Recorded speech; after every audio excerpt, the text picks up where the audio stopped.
Willkommen am 2. Dezember 2017 hier in Unterhauen in Hauneck bei den Eisenbahnfreunden. Und heute ist Tag der offenen Tür. Wieder schauen. Und was wir hier sehen und finden, das sehen wir jetzt. Hallo!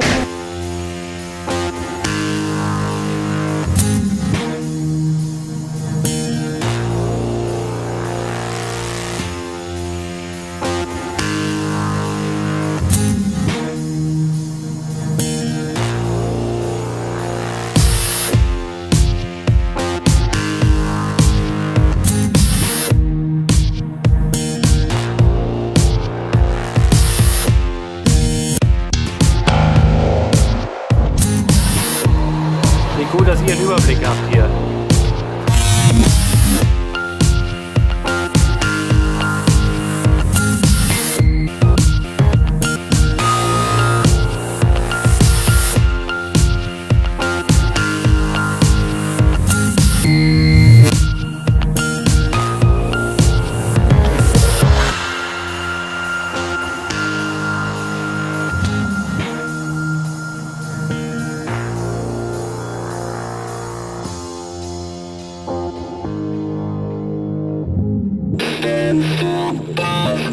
We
can